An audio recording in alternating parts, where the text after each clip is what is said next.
Hello प्यारे बच्चों, नमस्कार। आप लोग कैसे हैं? उम्मीद करते होंगे आप लोग मस्त होंगे, स्वस्थ होंगे और अपनी पढ़ाई में व्यस्त होंगे। तो आज हम पढ़ने वाले हैं कक्षा 10 में गणित में पढ़ने वाले 2 नंबर में जो क्वेश्चन पूछे जाते हैं वो आज हम पढ़ेंगे। अभी तक हमने बहुविकल्पी क्वेश्चन देखा, अब हम 2 नंबर वाले क्वेश्चन देखने वाले हैं। तो सभी प्यारे बच्चों को इस वीडियो में लास्ट तक देखना है आपको इस वीडियो को, ताकि आपको सारे सवाल समझ में आ पाए। चलते हैं, आज की हम क्लास को स्टार्ट करते हैं बिना किसी समय गवाए या किसी बिना देरी के। तो देखिए, सबसे पहला क्वेश्चन आपका क्या है कि एक घन का आयतन 1331 है, तो इसकी प्रत्येक भुजा ज्ञात कीजिए। देखिए, काफी इजी क्वेश्चन आता है 2 नंबर में, ज्यादा बड़ा क्वेश्चन नहीं आता, नॉर्मल क्वेश्चन आता है। अगर आपको फार्मूले याद हैं, आप फार्मूले अकॉर्डिंग कर सकते हैं बिल्कुल, और फार्मूले से करना भी है। क्या दिया है? एक घन का आयतन कितना है? 1331 है, तो इसकी भुजा ज्ञात कीजिए। अब बेटा आप ये बात समझिए कि पहले तो आपको मालूम है घन का आयतन क्या होता है। हम यहाँ क्या लिखेंगे? घन का आयतन बराबर घन का घन का आयतन घन का आयतन क्या होता है? ए क्यूब। घन का वैल्यूम क्या होता है? ए क्यूब। ठीक है, तो ए क्यूब हो जाएगा। तो यहाँ देखो, घन का आयतन दिया हुआ है आपको ना, कितना दिया हुआ है आपका घन का आयतन? आपको जो दिया हुआ है 1331 दिया हुआ है, बराबर ए क्यूब। अब आप हमारी बात समझिए, जब यहाँ से ए क्यूब हटेगा, जहाँ से क्यूब हटेगा तो इसमें क्या लग जाएगा? कड़ी घात 3। आप बात हमारी समझिएगा कि जब हम यहाँ क्या लिखेंगे कि ए बराबर कड़ी घात में 3/1331। आप बताइए किसका क्यूब है? मतलब कड़ी घात का मतलब लगा है कड़ी घात 3, तो किसका क्यूब है? तो ए बराबर कितना आ जाएगा? 11। क्यों? क्योंकि 11 का क्यूब है, तो ये आपका आ जाएगा 11 सेंटीमीटर। ठीक है, सेंटीमीटर, ये आपका आंसर हो जाएगा। ठीक, कितना इजी क्वेश्चन है, 2 नंबर का क्वेश्चन था, ये आपका आंसर हो जाएगा। ठीक है, हम आगे बात करेंगे क्वेश्चन नंबर खा की। उसके बाद हम लोग देखने वाले हैं क्वेश्चन नंबर खा। ठीक है, देखो ध्यान से हमारी बात सुनिएगा। यदि द्विघात समीकरण एक्स स्क्वायर, ठीक है, एक्स स्क्वायर उसके बाद 3x, x square 3x minus P बराबर 0 का एक मूल 2 है, तब तो p का मान ज्ञात कीजिए। जब आपको एक समीकरण दे रखा है, बराबर 0 दे रखा है और एक मूल 2 दे रखा है, जब आपको एक मूल कोई दे दे तो मान लीजिए वो आपका x का मान है। किसका मान है? वो x का मान है। तो हम यहाँ लिखेंगे प्यारे दोस्तों, देखो क्या हो जाएगा, एक्स स्क्वायर और प्लस 3x माइनस पी बराबर 0। आपका मूल क्या दिया हुआ है? 2, तो x बराबर कितना आ जाएगा? 2। हम लिख लेंगे यहाँ x बराबर 2। ये मान हम रखेंगे कहाँ पर? जहाँ जहाँ पर x लिखा है उस जगह पे रखेंगे। तो ये हो जाएगा आपका क्या? 2x² प्लस 3 × 2 माइनस पी बराबर 0। तो ये आ जाएगा आपका। फिर उसके बाद हम क्या करेंगे कि हम यहाँ लिखेंगे 2 को कितना हो जाता है? 4, उसके बाद 2 3 6 माइनस पी। देखो ध्यान से हमारी बात सुनो, देखो इन दोनों क्या हो जाएंगे? ऐड हो जाएंगे। 4 में 6 ऐड हो जाएंगे ना प्यारे बच्चों?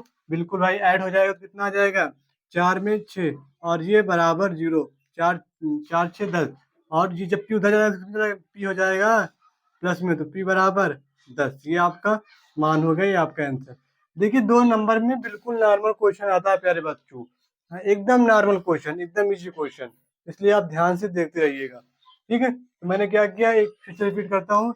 एक द्विघात समीकरण x square plus 3x minus P बराबर 0 का एक मूल 2 है, तो पी का मान ज्ञात कीजिए। मूल का मतलब होता है कि उसका मान होते हैं। ठीक है, तो x बराबर क्या हो जाएगा? 2। x बराबर हम 2 रखेंगे समीकरण इसमें, फर्स्ट में मान लीजिए, इसमें रखेंगे, क्वेश्चन में रखेंगे, तो क्या हो जाएगा? 2 का स्क्वायर हो जाएगा और प्लस 3 × x × 2 माइनस पी बराबर 0 हो जाएगा। ठीक है, तो उसके बाद यहाँ पे 4 आ जाएगा, यहाँ से 2 2 से माइनस पी बराबर 0, दोनों ऐड हो जाएंगे, 10 हो जाएगा, 10 माइनस पी बराबर 0। जब इक्वेशन इक्वल की इस साइड उस साइड मतलब बराबर की इधर उधर जाता है तो चिन्ह क्या जाते, चेंज हो जाते हैं। तो पी बराबर, जब पी को उस साइड ले गया तो क्या हुआ? पी बराबर 10 हो गया, पी माइनस पे था वो प्लस में हो गया। ठीक है प्यारे बच्चों, फिर उसके बाद हम देखते हैं क्वेश्चन नंबर गा। ये क्वेश्चन आपके लिए मोस्ट इंपॉर्टेंट है। ये सारे जो क्वेश्चन मैं करा रहा हूँ ये मोस्ट इंपॉर्टेंट है। यही क्वेश्चन आपके बोर्ड एग्जाम में डायरेक्टली पूछे जाएंगे, 2 नंबर में तो कंफर्म पूछे जाएंगे प्यारे बच्चों। तो आज आप समझते हैं बातों को। देखो क्या कह रहा है कि cos थीटा बराबर 15/17, तो sin थीटा का मान ज्ञात कीजिए। तो सबसे पहले आपको ये कंडीशन में क्या करना है, समकोण त्रिभुज की सहायता से पहले आप अपना एक कोण और निकाल लीजिए, एक रेखा और निकाल लीजिए। देखो यहाँ पर क्या दिया हुआ है, काश थीटा बराबर 15/17 दिया हुआ है, ठीक है। उसके बाद क्या हो जाएगा, ये हो जाएगा आपका फार्मूला क्या होता है, काश थीटा बराबर, काश थीटा बराबर होता है, काश थीटा बराबर क्या होता है, आधार बटे कर्ण, आधार बटे कर्ण, ठीक है, आधार बटे कर्ण होता है। अब क्या करना है, इसमें आपको एक छोटा सा डायग्राम बनाना है। कौन सा, समकोण त्रिभुज का। देखो समकोण त्रिभुज का डायग्राम बना लेंगे ऐसे। अब मान लीजिए ये ए है, ये बी है, ये सी है, थीटा कोण है, ये 90 अंश है। तो इसमें आपको क्या करना है बेटा कि आधार कितना है आपका, 15 दिया हुआ है, तो आधार ये हो जाएगा, आधार इसमें 15 हो जाएगा, और कर्ण कितना है, कर्ण आपका 17। क्या नहीं मालूम बेटा, लंब नहीं मालूम, ठीक है। ये कंडीशन होती है निकालने की, लंब नहीं मालूम तो हम लंब निकालेंगे। आ जाओ यहाँ पर समझते हैं लंब कैसे निकालेंगे। तो लंब बराबर फार्मूला लिखेंगे, क्या होता है, लंब का स्क्वायर, देखो ध्यान से, लंब का स्क्वायर बराबर कर्ण का स्क्वायर और माइनस आधार का स्क्वायर, ओके, माइनस आधार का स्क्वायर। तो लंब आपका कितना है, ए बी, तो ए बी का वर्ग बराबर कर्ण कितना है आपका, हमारा जो कर्ण दिया हुआ है प्यारे बच्चों, कर्ण आपका 17 है, ठीक है, 17 का होल स्क्वायर माइनस 15 का होल स्क्वायर। ये बात आपको समझ में आ रही है, उम्मीद करते होंगे। तो ए बी बराबर क्या आ जाएगा प्यारे बच्चों, ए बी स्क्वायर बराबर 289 होता है 17 का वर्गमूल माइनस 225, घटा दो बेटा, घटा देंगे तो ए बी स्क्वायर बराबर क्या आ जाएगा, 4 आ जाएगा, 6 आ जाएगा, और 2 से जो जाएगा 0 आ जाएगा, ठीक है। जब इसमें से क्या हटेगा, इसमें से स्क्वायर हटेगा, इसमें क्या लग जाएगा, रूट। अब रूट में ए बी बराबर क्या आ जाएगा, 8, ये बराबर क्या आ जाएगा, 8, ठीक है। तो हमने ये बराबर क्या मिला हमें, 8।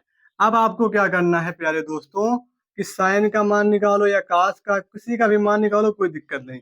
हम टैन का भी मान निकाल लेंगे, चलो जिसमें एक मान पूछा हम 2 मान निकाल लेते हैं, कोई दिक्कत नहीं, ठीक है। तो साइन का क्या होता है, लंब बटे कर्ण होता है, ठीक है। लंब आपका कितना है, लंब आपका 8 बटे कर्ण कितना है 17। उसके बाद क्या दिया हुआ है, आधार बटे लंब होता है इसका फार्मूला, ठीक है। आधार बटे लंब बटे आधार होता है, सॉरी, ठीक है, लंब बटे आधार होता है। तो यहाँ लिखेंगे एल, यहाँ लिखेंगे ए, बराबर क्या आ जाएगा, कितना है, 8/15 आ जाएगा, ठीक है प्यारे बच्चे। उसके बाद हम लोग देखेंगे घड़ी नंबर, निम्नलिखित बारंबारता सारणी का माध्य ज्ञात कीजिए, ठीक है। समांतर माध्य ज्ञात करना है आपको इस सारणी का। तो आइए ध्यान से समझते हैं बातों को। पहले कैसे करेंगे इसको, देखिए आपको दिया है वर्ग, अंतराल और बारंबारता, 2 चीज आपको दी रखी है, अब आपको कुछ चीजें निकालनी पड़ेंगी। तो हम यहाँ लिखेंगे अपने क्रम में जैसे हमें लिखना है। देखो ध्यान से, क्या लिखेंगे, पहले वर्ग अंतराल लिखेंगे, ठीक है, वर्ग अंतराल लिखेंगे, और क्या लिख लेते हैं बेटा, वर्ग अंतराल के बाद बारंबारता लिख देंगे, ठीक है बच्चा। बारंबारता लिखने के बाद बारंबारता लिख देंगे, उसके बाद यहाँ मध्यमान लिख देंगे, क्या लिख देंगे, मध्यमान। उसके बाद हम क्या लिख देंगे, यहाँ लिख देंगे f इंटू एक्स, ये क्या हो जाएगा आपका x, ये क्या हो जाएगा आपका f हो जाएगा, ठीक है। हम लाइन खींच देते हैं, आप बातों को समझते रहिए, ध्यान से सुनते रहिए, समझते रहिएगा, समझ जाएंगे आप बिल्कुल। सर कहेंगे कि मध्यमान कहाँ से निकलेगा, आपको मैं सब बताऊंगा, ठीक। आप बस इसको देखते रहिएगा। कितना वर्ग है, 2 से 0, 2 से 4, 4 से 6, 6 से 8, 6 से 8, 8 से 10। हमने ये वर्ग अंतराल लिख लिया है, ठीक है। वर्ग अंतराल लिखने के बाद आपको बारंबारताएं लिखनी। बेटा बारंबारताएं कैसे लिखेंगे, जो जिसके नीचे होगा उसको उसी के नीचे, उसी के सामने लिख देंगे, ठीक है। जैसे बारंबारता 2 कितनी है, 1 है तो 1 लिख देंगे, इसकी कितनी है, 2 है, 2 लिख देंगे, उसके बाद इसकी कितनी है, 6 लिख देंगे, उसके बाद ये 8 लिख देंगे, उसके बाद 3 लिख देंगे, ठीक है।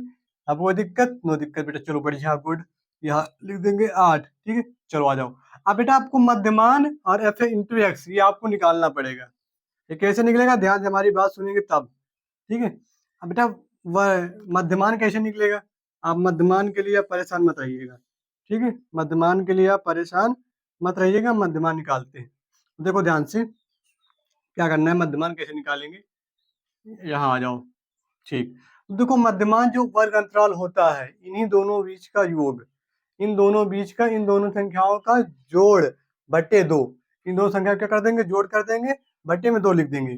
तो ये कितना आ जाएगा आपका, ये आपका इन दोनों का जोड़ कर देंगे, जोड़ करने के बाद कितना हो जाएगा, 0 + 2 कितना आ जाएगा, 2/2, मतलब वर्ग अंतराल की जो पहली जो होगी संख्या है, पहली दूसरी, ये वाली और ये वाली, इन दोनों का योग कर देंगे, योग करने के बाद 2 से डिवाइड कर देंगे, 2 से भाग दे देंगे, कितना आ जाएगा बेटा, देखो यहाँ समझते हैं पहले, यहाँ थोड़ी सी बात, 0 में +2 कर देंगे, बट्टे में 2 कर देंगे, बराबर कितना है, 2/2, काट देंगे, कितना आ जाएगा, 1 आ जाएगा। ये बात आप समझ पा रहे होंगे। यहाँ क्या लिखेंगे, 1, ये वाला 1 नहीं लिखा मैंने इन दोनों को जोड़कर 2 से डिवाइड किया, वो वाला 1 लिखा है। उसके बाद 2 में 4 जोड़ने कितना आ जाएगा, 6, तो 6 को 2 से भाग देंगे, कितना आ जाएगा बेटा, 3 आ जाएगा, बिल्कुल बिल्कुल, चलो ठीक है। उसके बाद 4 में 6 जोड़ने कितना आ जाएगा, 6 × 4 = 10, 10 आ जाएगा, यहाँ कितना आ जाएगा, 5 आ जाएगा। फिर उसके बाद ये 6 में 8 जोड़ने कितना आ जाएगा, 14, 6 में 8 जोड़ने कितना, 14 आ जाएगा, कितना बचेगा बेटा, 7 आ जाएगा। उसके बाद इसमें जोड़ेंगे 18, 18 से 2 से डिवाइड कर देंगे तो 9 आ जाएगा, ठीक है। आपको जो मध्यमान निकालना है, इसी को डिवाइड करके निकालना है, दोनों को ऐड करके 2 से डिवाइड करके निकालना है प्यारे साथियों। ओके, आ जाओ यहाँ समझते हैं बातों को। यहाँ क्या है बेटा, ध्यान से देखो, f × x, बारंबारता को f कहते हैं, मध्यमान को x कहते हैं, तो इन दोनों का मल्टीप्लाई क्या हो जाएगा, एक अन्नम 1 हो जाएगा, ठीक है, एक अन्नम 1 हो जाएगा, यहाँ लिखेंगे 1। उसके बाद 3 दूना 6 हो जाएगा, फिर ये हो जाएगा 6 × 5 = 30 हो जाएगा। उसके बाद 7 × 8 = 56 हो जाएगा, और ये कितना हो जाएगा, 27 हो जाएगा। ये बात आप समझ पा रहे होंगे। देखो f × x मतलब इन दोनों का मल्टीप्लाई, पहले इससे मल्टीप्लाई कर दिया, 1 आ गया, इससे मल्टीप्लाई कर दिया तो ये आ गया, इससे मल्टीप्लाई कर दिया तो ये आ गया, इससे इसको मल्टीप्लाई कर दिया ये आ गया, इसको इससे मल्टीप्लाई कर दिया ये आ गया, ठीक है प्यारे बच्चों, बिल्कुल। अब क्या निकालेंगे बेटा, इसे बोलते हैं सिग्मा fx, दोनों का ऐड करके सिग्मा fx हो जाएगा, ये हो जाएगा सिग्मा f × x, ठीक है। सिग्मा इन दोनों का ऐड कर लो, इन सभी को ऐड कर लो, इन सभी को ऐड कर लो, जब इसको हम ऐड करें तो कितना हो जाएगा, देखो 9 हो जाएगा, 1 2 3, 3 में 6 जोड़ देंगे 9 हो जाएगा, 9 में ये जोड़ देंगे, वो 3 जोड़ देंगे, कितना आ जाएगा, 9 3 12 8 20 हो जाएगा, ये 20 आ जाएगा आपका, बिल्कुल। उसके बाद इसको ऐड कर लेंगे। इसे कैसे ऐड करेंगे भाई, इसे ऐड करने के लिए इसमें हो जाएगा 28, 28 में 6 जोड़ देंगे, कितना हो जाएगा, 34, ठीक है, हाँ बिल्कुल, 3 1 34 हो जाएगा, 34, और 34 ये जोड़ देंगे, 34 में कितना जोड़ देंगे भाई, यहाँ जोड़ लेते हैं, नीचे जोड़ लेते हैं, ठीक है, 34 + 30 और +56, 6 4 10 0 आ जाएगा, 1 कैरी आ जाएगी, 6 6 5 11, 11 1 12, 120 आ जाएगा प्यारे बच्चों। अब क्या होता है, समांतर मान निकालने का फार्मूला क्या होता है, 20 मिला हमें, और सिग्मा f × x 120 मिला। अब हम क्या निकालेंगे, समांतर माध्य। देखो समांतर माध्य वाला फार्मूला क्या होता है प्यारे दोस्तों, समांतर माध्य बराबर, ठीक है, यहाँ लिखेंगे समांतर माध्य बराबर, तो समांतर माध्य बराबर सिग्मा fx अपान सिग्मा f होता है। तो सिग्मा fx का मान कितना है, 120 और बट्टे 20, इससे कट जाएगा, 2 से 2 कितना आ जाएगा बेटा, 6 आ जाएगा, आपका समांतर माध्य 6 निकला। हम आगे बात करेंगे क्वेश्चन नंबर 18 की। देखिए आपके लिए मोस्ट इंपोर्टेंट क्वेश्चन है, आप इसको नोट कर लीजिए, बड़े अंक में भी पूछा जाता है, ठीक है। चलते हैं अगले क्वेश्चन की ओर। उसका हम लोग देखने वाले हैं क्वेश्चन नंबर 5वां या अंगा नंबर, बिंदुओं -3, 10 और 5, 4 को मिलाने वाले रेखाखंड के मध्य बिंदु की निर्देशांक, आपने फार्मूला पढ़ा होगा, मध्य बिंदु का निर्देशांक का फार्मूला क्या होता है मेरे बच्चों, जब आपको दो बिंदु दिए हुए हो तो मध्य बिंदु का निर्देशांक होता है, मध्य बिंदु का निर्देशांक, हम यहाँ लिखेंगे मध्य बिंदु का निर्देशांक, फार्मूला क्या होता है, मध्य बिंदु का निर्देशांक, ठीक है। तो देखो ध्यान से समझना हमारी बातों को, तो समझ पाएंगे। निर्देशांक फार्मूला क्या होता है प्यारे दोस्तों, फार्मूला होता है आपका, पहले देखो x बराबर होता है x1 + x2 बट्टे 2, कामा y बराबर होता है y1 + y2 बट्टे 2, ठीक है। ये होता है फार्मूला, ये फार्मूला आपको लगाना है, ये फार्मूला आपको यहाँ से उठाकर लगाना है, ठीक है। इसको थोड़ा सीधा लिख देते हैं, ठीक, चलो हाँ ठीक है, बढ़िया, गुड। x1 + x2 बट्टे 2, आपको अब x1 y1 का मान कहाँ मिलेगा, x1 ये देखो जो बिंदु आपके दिए हुए हैं, जो बिंदु दिए हुए ये मान हो जाएंगे आपके बिंदुओं, जो आपका जो बिंदुओं दिया हुआ है, क्या दिया हुआ है, -3, 10 और -3, 10 और 5, 4, 5,4। ठीक है, ये आपकी क्या हो जाएंगे, ये हो जाएगा आपका x1 का मान, ये हो जाएगा y1 का मान, ये हो जाएगा x2 का मान, ये हो जाएगा y2 का मान। ठीक है, ओके। देखो ध्यान से क्या हो जाएगा यहाँ पर, x बराबर x1 प्लस x2 बटे 2, और y बराबर y1 प्लस y2 बटे 2। आप हमें बताइए कि x1 का मान कितना है इसमें, -3, तो लिखेंगे x बराबर -3 प्लस x2 का मान कितना है 5 बटे 2, कामा y बराबर क्या लिखेंगे y1 कितना है प्यारे बच्चों 10 और प्लस 4 बटे 2। देखो जब ऐड हो जाएगा तो क्या आ जाएगा, जब ऐड हो जाएगा तो आपको ये आ जाएगा ऐड होकर कि x बराबर 8 प्लस 8 नहीं 2/2 आ जाएगा, 2/2 आ जाएगा ना, माइनस हो जाएगा 2/2, इससे कट जाएगा तो बराबर 1 आ जाएगा। अब y बराबर क्या आ जाएगा आपका 14/2, इससे कट जाएगा कितना 7 आ जाएगा। तो देखो x1 कामा y1 बराबर क्या आने वाला है, ये आपका हो जाएगा 1,7, ये आपके क्या हो जाएंगे आंसर हो जाएगा। ठीक है, काफी इजी क्वेश्चन है, सीधा सिंपल सा पूछ लिया कि मध्य बिंदु का निर्देशांक ज्ञात करो, तो आपको मध्य बिंदु का निर्देशांक का फार्मूला मालूम होना चाहिए कि x बराबर x1 प्लस x2 बटे 2, y बराबर y1 प्लस y2 बटे 2, ये आपको फार्मूला याद होना चाहिए। बस उसी फार्मूले में मान रख देंगे, जोड़ लेंगे, जो घटाना हो घटा लेंगे, फिर जो कटेगा काट देंगे, जो बचेगा हमारा वो आंसर हो जाएगा। अब एक क्वेश्चन और देखने वाले हैं, इसके बाद ये हमारी ये क्लास की लास्ट क्वेश्चन, इस वीडियो का लास्ट क्वेश्चन, वेरी इंपॉर्टेंट है क्वेश्चन, वो हर साल आता है, ये भी हर साल आता है, ये बात समझ लीजिए, तो आप इन्हें छोड़िएगा नहीं। चलिए हम आगे समझते हैं नेक्स्ट क्वेश्चन को। आज इस वीडियो का लास्ट क्वेश्चन ध्यान समझिएगा, वेरी इंपॉर्टेंट, 2 नंबर का जरूर आएगा, 2 नंबर में का 4 नंबर में आ सकता है, ये समझ लीजिए। जो मैं क्वेश्चन कराऊंगा ये बड़े नंबर में पूछे जाते हैं, ऐसी बात नहीं बड़े नंबर में नहीं पूछे जाते। तो आइए समझते हैं इस क्वेश्चन को। यदि बिंदुओं -1, -3 और x, 9 के बीच की दूरी 13 मात्रक, कितने मात्रक है 13 मात्रक, तो x का मान ज्ञात कीजिए, तो x का मान ज्ञात कीजिए। आपको अब क्या करना है प्यारे बच्चों, दो बिंदुओं के बीच की दूरी का फार्मूला आपको आता है, दो बिंदुओं की बीच की दूरी का फार्मूला यहाँ लिखते हैं हम, दो बिंदुओं की बीच की दूरी का फार्मूला, दो बिंदुओं के बीच, दो बिंदुओं के बीच की दूरी बराबर, के दूरी बराबर क्या होता है बेटा, ब्रैकेट में x1 माइनस x2 का होल स्क्वायर और प्लस y1 माइनस y2 का होल स्क्वायर, ये होता है। इसमें आपको क्या करना है, रख देना मान। आप कहेंगे sir x1 y1 x2 y2 का मान, ये आपका हो गया x1 का मान, ये हो जाएगा y1 का मान, ये हो जाएगा x2 का मान, ये हो जाएगा y2 का मान। तो क्या करना है, आपको दूरी दे रखी 13 मात्रक, इसमें रख देना, पुट्टा पावर रख देना। आप आइए ध्यान से रखते हैं, तो यहाँ हम क्या कर देंगे प्यारे बच्चों, यहाँ पर लिख देंगे 13। ठीक है, 13 क्यों लिख देंगे, क्योंकि 13 मात्रा दे रखा है। उसके बाद इधर लिख देंगे हम मान, रख देंगे भाई, रख दो मान, मान रखेंगे क्या हो जाएगा -1 और ये हो जाएगा होल स्क्वायर। उसके बाद ये प्लस y1, y1 कितना है बेटा -3 और -9 का होल स्क्वायर। अब क्या करेंगे ध्यान समझो, यहाँ पर पहले 13 हो जाएगा, 13 के बाद इन दोनों को तो हम जब तोड़ेंगे भाई, तो तोड़ेंगे तो कितना मिलेगा, जब तोड़ देंगे फार्मूले के अकॉर्डिंग, माइनस कॉमन लेंगे तो माइनस, जब कॉमन जब बाहर निकले स्क्वायर लगा तो उसी प्लस में हो जाएगा, तो 1 प्लस x का होल स्क्वायर ये हो जाएगा। उसके बाद इधर आ जाएगा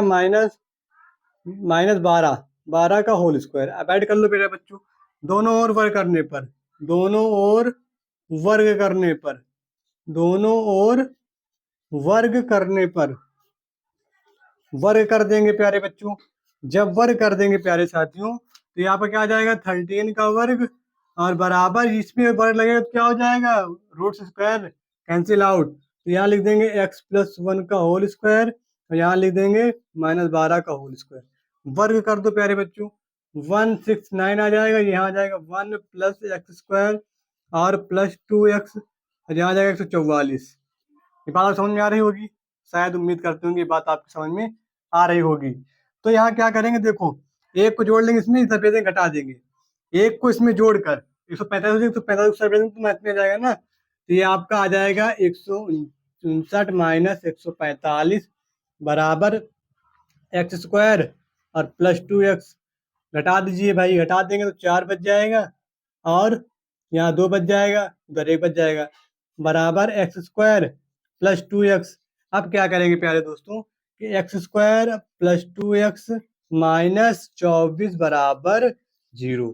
अब कर लेंगे गुणनखंड। आपने गुणनखंड सीखा होगा बचपन में शायद। सीखा गुणनखंड? करो भाई गुणनखंड। क्या करेंगे? इन दोनों का मल्टीप्लाई कर देंगे। इन दोनों का मल्टीप्लाई, गुणनखंड आपने किया है तो इन दोनों का मल्टीप्लाई कर लेंगे। मल्टीप्लाई करने पर फिर फैक्टर कर देंगे, 24 फैक्टर करेंगे। ऐसा जो जोड़ा बनाएंगे 24 का फैक्टर करके। गुणनखंड कर दीजिए 24 का, 2 से कट जाएगा 12 आ जाएगा, 2 से कट जाएगा कितना आ जाएगा 6, 2 से कट जाएगा 3 आ जाएगा, 3 से कट जाएगा 1 आ जाएगा। तो ऐसा जोड़ा बनाना है, जोड़ने घटाने में 2 आ जाए, गुणा करने में 24 आ जाए, तो 6 माइनस 4, 6 माइनस 4 हो जाएगा। ठीक, बिल्कुल। चलो आ जाए, यहाँ क्या लिखेंगे? x² प्लस 6 माइनस 4x और माइनस का 24 बराबर 0। ठीक है, फिर क्या करेंगे? x से यहाँ मल्टीप्लाई, आपको फैक्टर करना आता होगा, उम्मीद करते होंगे। नहीं आता तो आप देख लीजिए। माइनस 4x माइनस 24 बराबर 0। अब भाई फैक्टर कर लो, कॉमन ले लो दोनों। क्या कॉमन है? x कॉमन है तो x प्लस 6 बच जाएगा। यहाँ माइनस 4 कॉमन है तो x प्लस 6 आ जाएगा बराबर 0। दोनों ब्रैकेट में सेम आएगा, दोनों ब्रैकेट में सेम आएगा। तो x माइनस 4 एक ब्रैकेट में हो जाएगा, x प्लस 6 बराबर 0। एक बार इसका वैल्यू लेते ये क्या हो जाएगा कि x माइनस 4 बराबर 0, तो x बराबर 4, x बराबर कितना जाएगा 4। उसके बाद x प्लस 6 बराबर 0, तो x बराबर माइनस 6।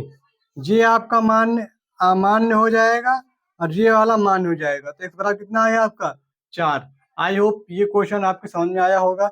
देखिए 2 नंबर का क्वेश्चन है, ये 4 नंबर में भी पूछा जाता है, इसलिए इस क्वेश्चन को आप मिस नहीं करेंगे। एक बार फिर से देख लीजिए, ध्यान से देखकर नोट कर लीजिए, उसके बाद हम आगे पढ़ेंगे एक नए वीडियो में। ठीक है, अगले क्वेश्चन पे। ये 2 नंबर के सारे इंपॉर्टेंट क्वेश्चन मैंने 5 करा दिए, 6 कराया है, 5 आपको करने होते हैं।